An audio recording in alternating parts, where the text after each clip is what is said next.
Today we're going to kind of talk about a little bit of my coaching philosophy, and this is just a small part of it. As I have reflected on my coaching career and my athletic career, most of my ups or downs have been because of choices I have made or choices that my athletes have made. Every day you have a choice. Okay, if you're an athlete, a lot of these have to do with your success, and your coaches are usually trying to push you towards these better options. Nutrition.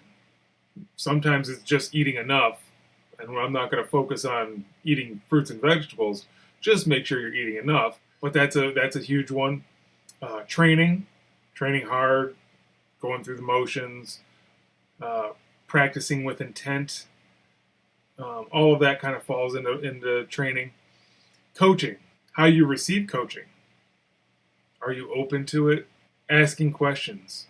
Asking questions of your sport coach, asking questions of your strength coach. That's really important. Understanding a little bit about why you're doing what you're doing. A lot of times your coaches don't always have time to explain all the whys behind it. And a lot of times they're just teaching you how. Watching film. Who you hang out with. I've seen a number of athletes get themselves in trouble because they choose to hang out with a group of people or a person that ultimately gets them in trouble. And things like when you go to bed. All of these are choices you have to make on a daily basis to be a successful athlete. What does that mean as a coach? So having been at Division I and Division III, I understand that there's different rules, different expectations at each level.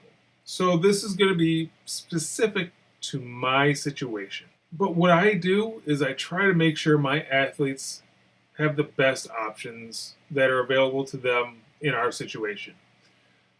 Based on the equipment we have, the facilities that we have, the time that we have. But I try to give them the best options they have. Then it's really up to them to do it. Nutrition. I can tell you how many calories you need approximately, but I don't know your likes and dislikes of food allergies and all that stuff.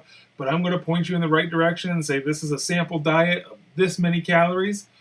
So I can give you that.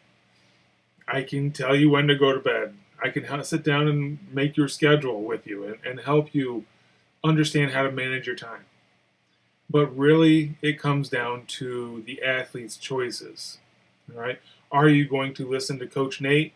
Or are you going to do what you want to do? As a coach, do you hang your hat on your athlete's choices? Is your energy put into chasing people around, trying to make them make good choices? Or do you spend time helping those that want to be helped? I know at Division I, professional level coaches, they have a job to do, and you kind of have to chase those people. So I spend a bit more of my time with athletes that want to be coached. The kids that come in my office and ask questions. The kids that want to know how to get bigger or lose weight or whatever they need to do. The kids that really work on their technique. Coach, come watch this. I need to do this. Could you video this? Maybe change your focus a little bit and look at the number of athletes you have that want help, that are excited to be with you, and focus on them. It'll change the way you feel when you go home at night, and that's probably the number one thing, is going home with a smile on your face saying, I helped people today. So remember, success as a coach or an athlete is a choice.